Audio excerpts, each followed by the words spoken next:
I'm so excited to be able to finally get to shoot the 200-600G lens from Sony. This is kind of brand new. It's so new it's not even out yet. It's not shipping yet, but it will be very soon. I wanted to bring it out to a game with a big field because this is a big zoom range, and this soccer, football, this is what this lens is designed for real. So the JV game just finished. I shot a half of that. I shot one period of that. And next up is the varsity game. And the light's going to be getting low because the varsity game starts at 7 o'clock. And so I'm going to try and stay with it as long as I can. I have to FedEx this thing tonight back to, so it can make it to condo this weekend. I'm pretty stoked about how things are going. The focusing system with real-time tracking is working killer, really well.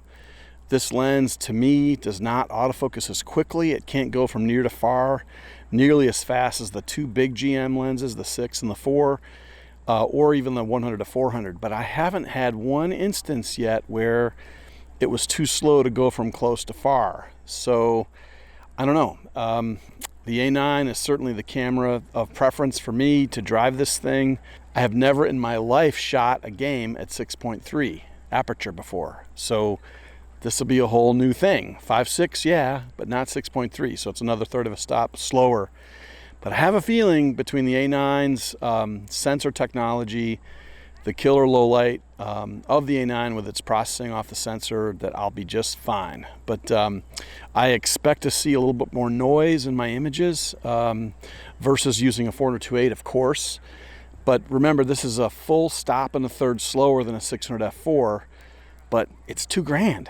It's $2,000. It's $10,000 less than a 400-2.8, and it's $11,000 less than the 600 f4. So this might be the best deal going between getting a pro camera for cheap. I think they're right now $3,700 for an A9, and then $2,000 for a 200-600, a real 600mm lens. So I'm so happy that that Sony is now in the super tele world with Gusto, with not just one but two lens offerings. This is huge for Sony users, and something I've been waiting for for a long time as an early adopter of Sony mirrorless cameras. Enough of me jabbering. We're going to sort of stop here. I'm going to shoot the first period of the varsity game next. The light's going to be going down. I will start front lit, and then I'll move around to backlit, which requires more light, so I'll have to raise up the ISO. The one thing you can't do is drop your shutter speed. 600mm requires at least 2,000th of a second to really stop action, especially action sports. So for now, this is it. This is Pat Murphy-Racey, Sony Artisan, testing the brand new 200-600G lens from Sony. Thanks for watching. A couple things before we begin talking about the 200-600 zoom. Anytime when you use a lens that's even over 300mm, you've got to raise your shutter speed.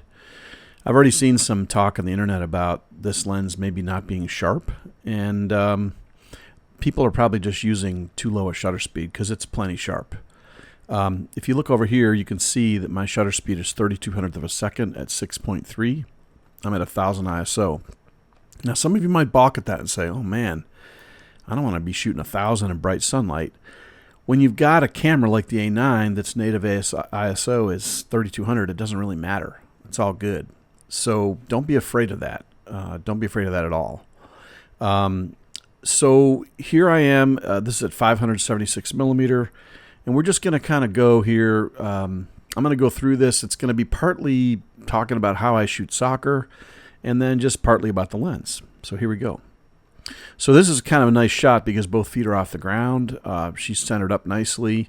You can see there's this huge thing in the background that's going to be, she's running towards, which is a bummer. But it's pretty out of focus. I mean, she's real clean. You can see where the focus disappears. Like she's sharp right here, like maybe a foot and a half wide of depth of field. And then it just goes blurry back there. And even though she's really far away from me, you know, this is working.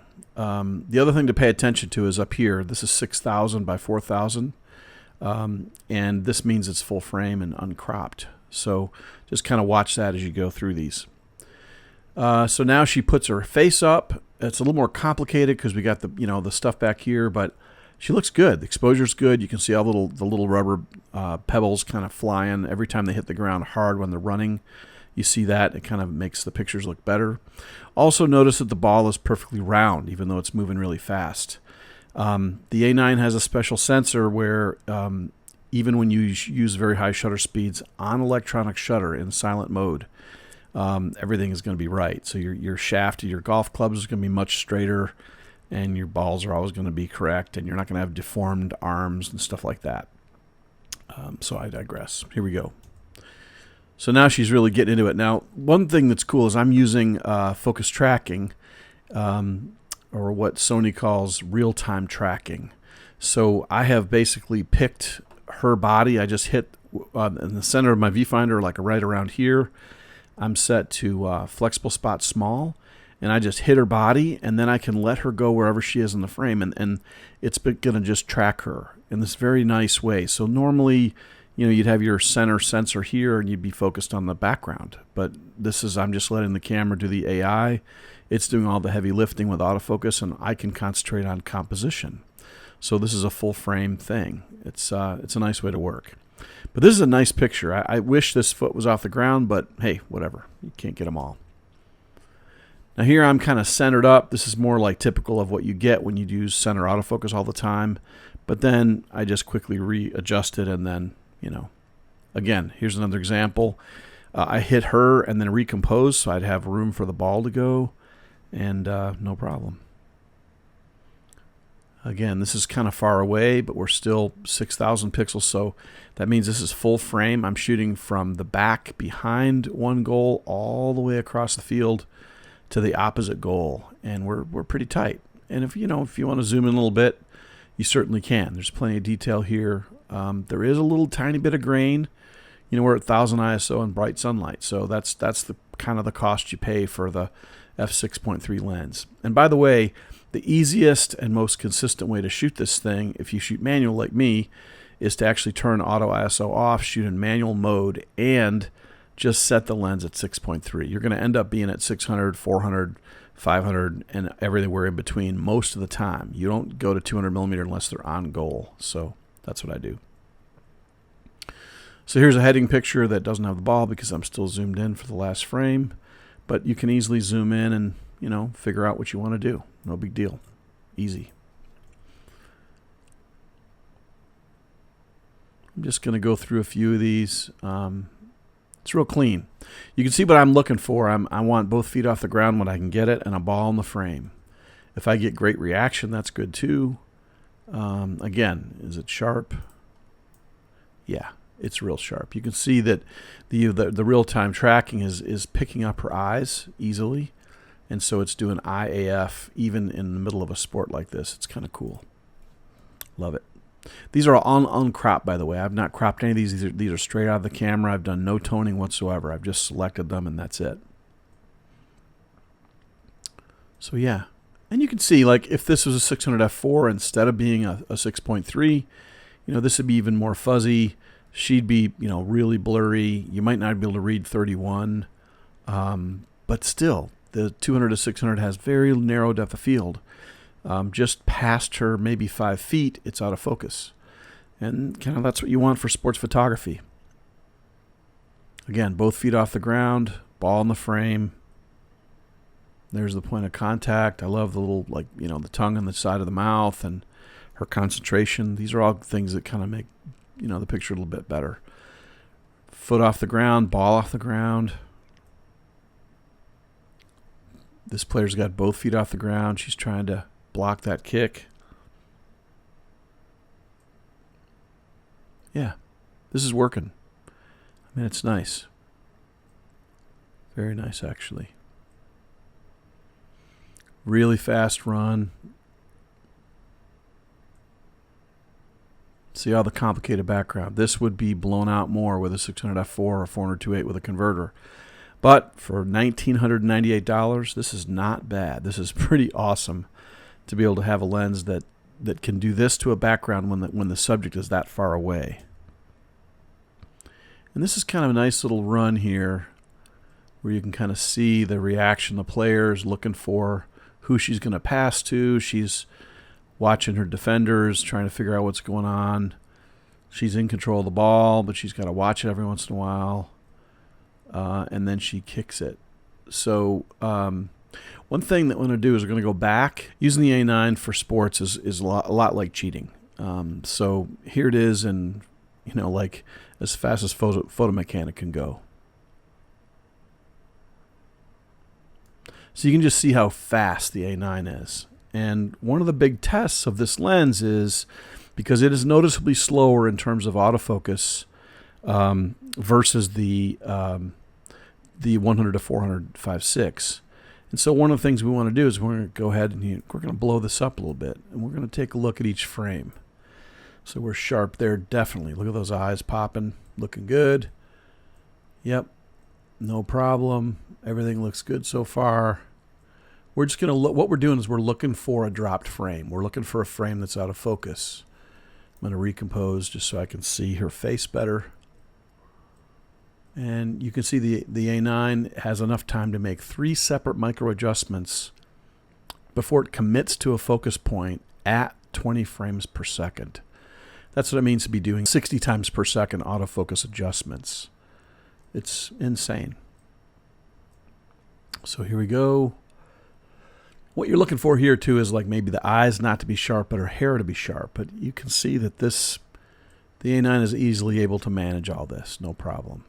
And even to the frame where she scrunches up and her face goes into shadow, she's still able to be sharp. So, pretty cool. So we're going to basically zoom back out. Okay, so we're back into it, and we're looking. Here's that throw in. Here's that same girl. She's struggling to keep that ball in bounds. Don't know what happened. All the way across the field. Now, this is like midfield. Very complicated background. Again, this is a place where a 400-2.8 GM or a 600-4 GM is really going to show the value of the extra $10,000 or $11,000. But the 2-6 for 1998, this is awesome to be able to look all the way across the field. Remember, soccer fields are longer and wider than football fields, so quite a distance here. And kind of nice out of focus background. That's a little more complicated, but it's still out of focus back there. It's not fighting so much with the image. Now, this is a cool run here. What we're going to do is we're going to look at the very first thing of the run. Now, this is again, real-time tracking, so it's automatically seeing her body, so that I've told the camera number 28 is the only one I want. That's all I care about is number 28. So it doesn't care what comes in front of me, in between me and number 28. It's going to stay on her. So here she goes, even with the chain link fence. Now you can see this big white thing. This is the edge of the goal. So now she's going to run into that. Will the autofocus stay? And of course it does. You can see even her hair is sharp. This is her foot. It's all over. You can't see any part of her emerging yet on this side. But even through all that netting and the goalie and all this chain link fence, basically 2 layers of chain link fence and the netting from the soccer goal, she's still there. Even here, now we see the ball starting to peek out. Her foot is still sharp. Now all we get to see is the ball.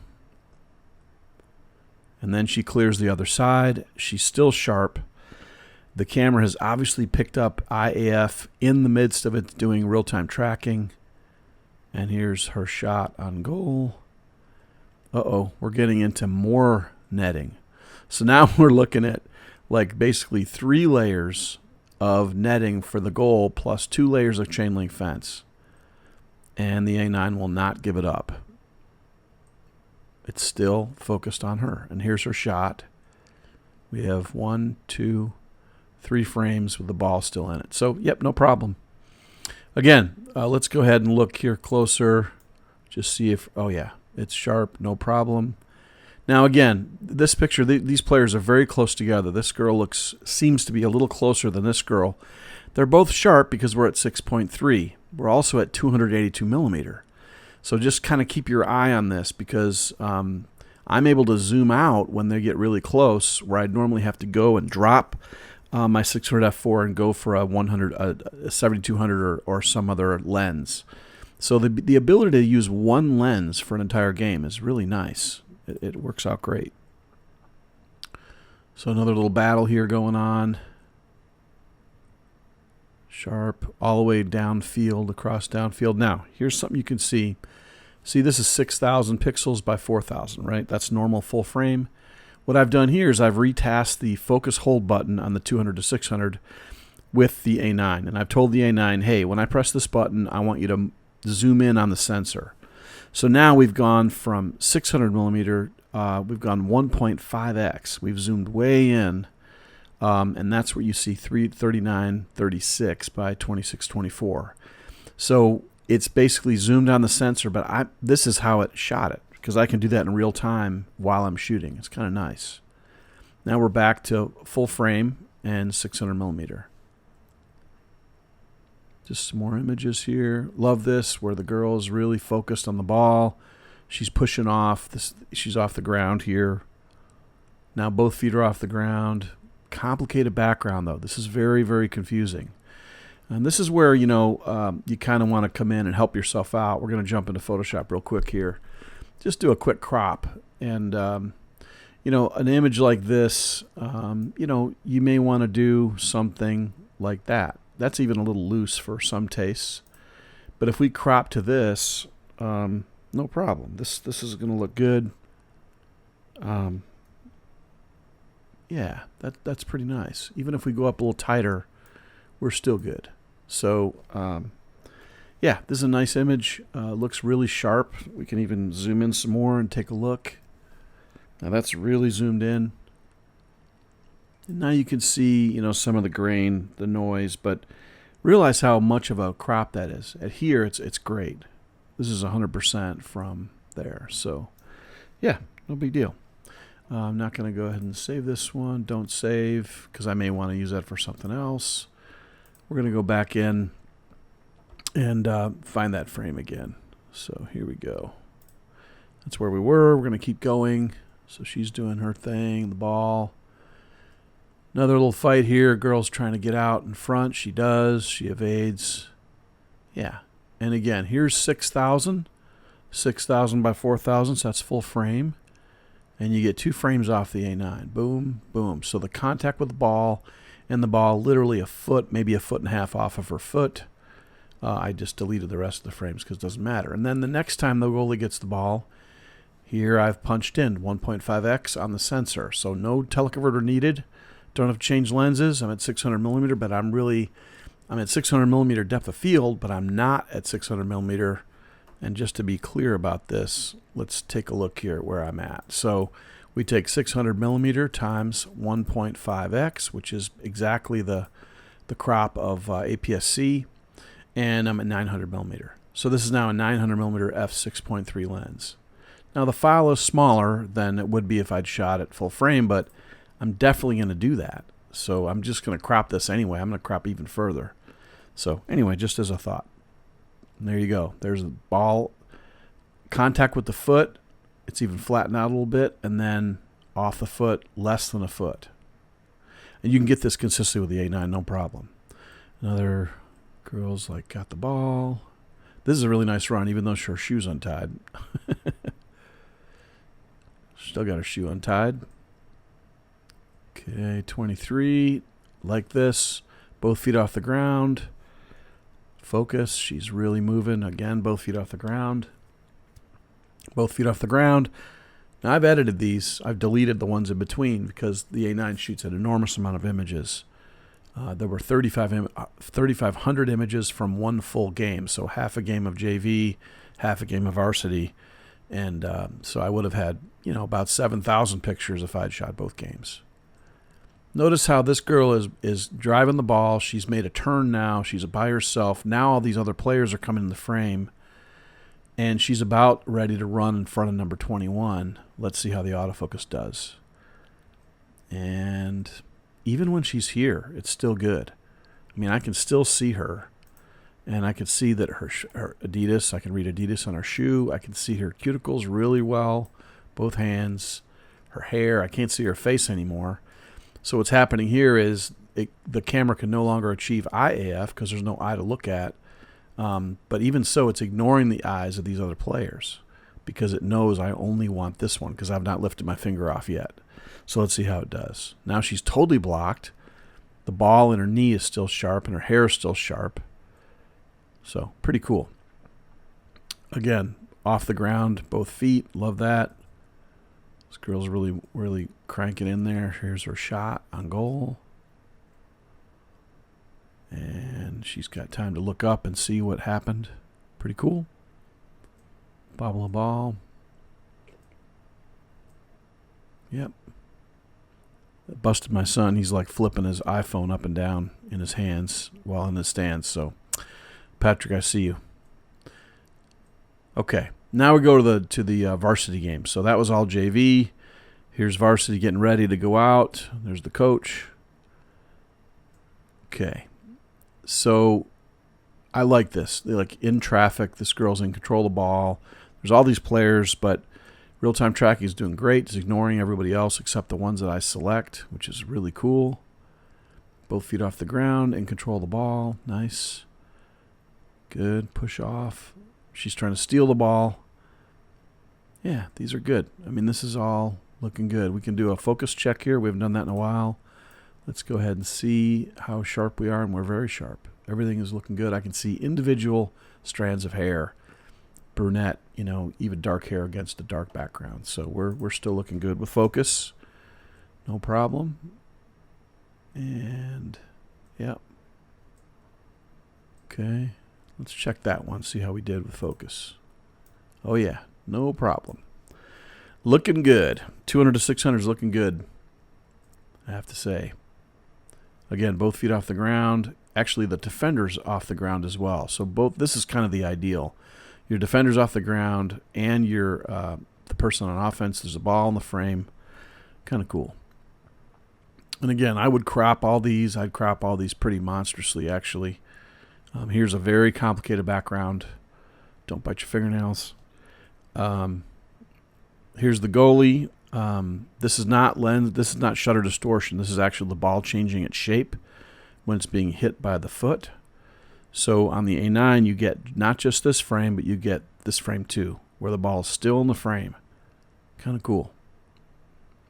Again, nice run. She's trying to get it before it goes out of bounds. Yeah. Good stuff. Good stuff. Here's a little battle going on here.